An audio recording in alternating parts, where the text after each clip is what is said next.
Assalamualaikum warahmatullahi wabarakatuh. Kami dari kelompok 5 akan mempresentasikan tentang unit 8, penyesuaian diri remaja.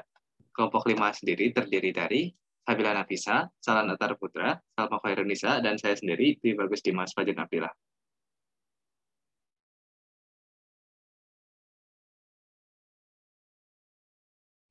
Materi yang akan kita bahas pada presentasi hari ini adalah konsep dan proses penyesuaian diri remaja, permasalahan-permasalahan penyesuaian diri remaja, implikasi proses penyesuaian remaja terhadap penyelenggaraan pendidikan,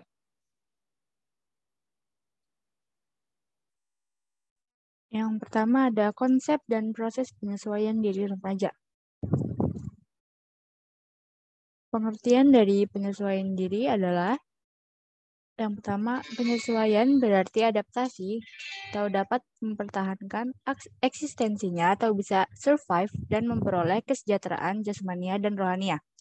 Yang kedua, penyesuaian dapat juga diartikan sebagai konformitas yang berarti penyesuaian sesuatu dengan standar atau prinsip. Yang ketiga, ada penyesuaian dapat diartikan sebagai penguasaan, yaitu memiliki kemampuan untuk membuat rencana dan mengorganisasi respon-respon sedemikian rupa, sehingga bisa mengatasi segala macam konflik, kesulitan, frustasi-frustasi secara efisien. Yang kedua, ada proses penyesuaian diri. Penyesuaian diri adalah proses bagaimana individu mencapai keseimbangan diri dalam memenuhi kebutuhan sesuai dengan lingkungan. Penyesuaian diri lebih bersifat suatu proses panjang hayat, lifelong process, dan manusia terus-menerus berupaya menemukan dan mengatasi tekanan dan tantangan hidup guna mencapai pribadi yang sehat.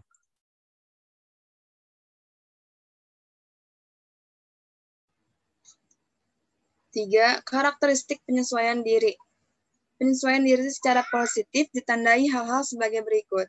1. Tidak menunjukkan adanya ketegangan emosional. 2. Tidak menunjukkan adanya mekanisme psikologis. 3. Tidak menunjukkan adanya frustasi pribadi. 4. Memiliki pertimbangan rasional dan pengarahan diri. 5. Mampu dalam belajar. 6. Menghargai pengalaman. 7. Bersikap realistis dan objektif. B. Penyesuaian diri yang salah. Penyesuaian diri yang salah ditandai dengan berbagai bentuk tingkah laku yang serba salah, tidak terarah, nasional, sikap yang realistis, agresif, dan sebagainya. Ada 3 bentuk reaksi dalam penyesuaian yang salah, yaitu 1. Reaksi bertahan. Individu berusaha untuk mempertahankan dirinya seolah-olah tidak menghadapi kegagalan. Yang kedua, reaksi menyerang. Orang yang punya penyesuaian diri yang salah menunjukkan tingkah laku yang bersifat menyerang untuk menutupi kegagalannya. Yang ketiga, reaksi melarikan diri. Dalam reaksi ini, orang yang menyimpang penyesuaian diri yang salah akan melarikan diri dari situasi yang menimbulkan kegagalannya.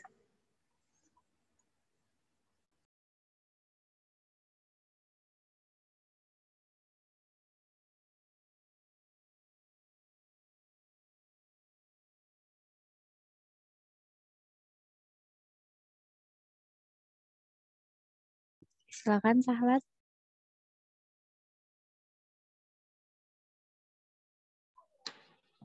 Faktor-faktor yang mempengaruhi proses penyesuaian diri.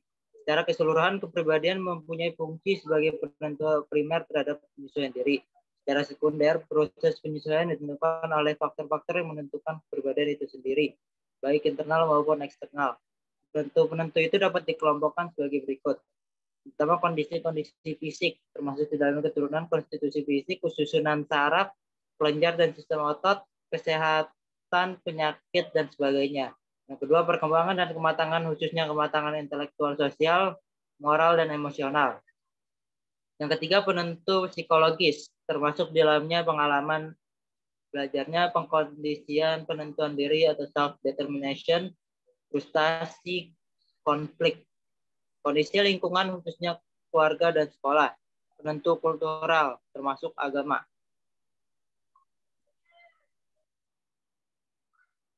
Kedua, permasalahan-permasalahan penyesuaian diri remaja. Permasalahan penyesuaian diri dalam keluarga. Ada beberapa penyebab remaja tidak dapat menyesuaikan diri dalam keluarga, yaitu penolakan orang tua terhadap anaknya, sikap orang tua yang otoriter, kondisi rumah tangga yang retak, perbedaan perlakuan antara anak laki-laki dan anak perempuan yang menimbulkan rasa iri hati dalam jiwa anak perempuan terhadap saudara laki-lakinya. 2. Permasalahan penyesuaian diri di sekolah.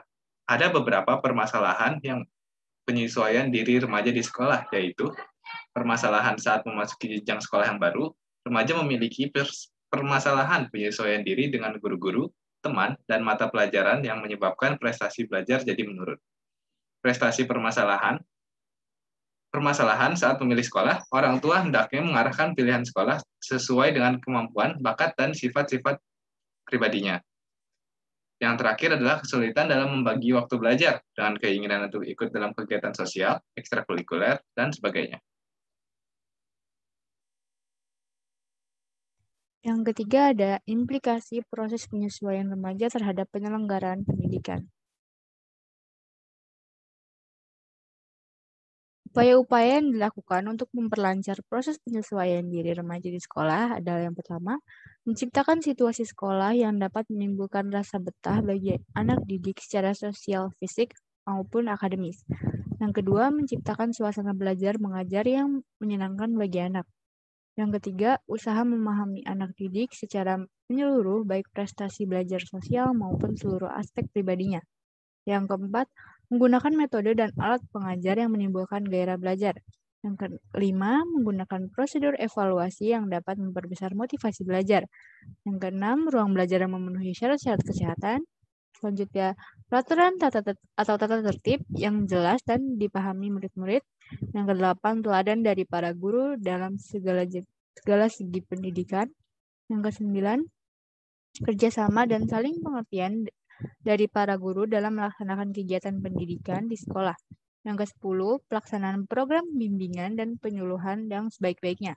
Yang 11, situasi kepemimpinan yang penuh saling pengertian dan tanggung jawab baik pada murid maupun guru. Dan yang terakhir, hubungan yang baik dan penuh pengertian antara sekolah dengan orang tua siswa dan masyarakat.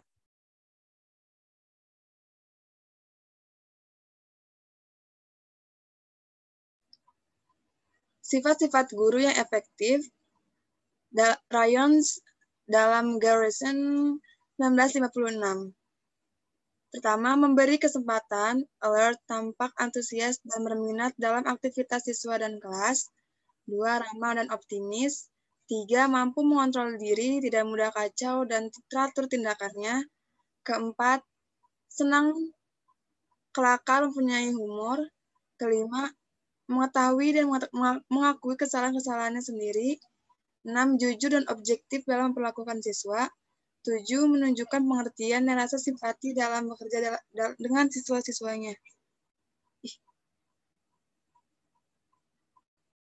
Mungkin itu saja yang bisa kelompok kami sampaikan. Apabila ada kekurangan, tolong dimaafkan. Dan sekian, terima kasih. Assalamualaikum warahmatullahi wabarakatuh. Waalaikumsalam warahmatullahi wabarakatuh.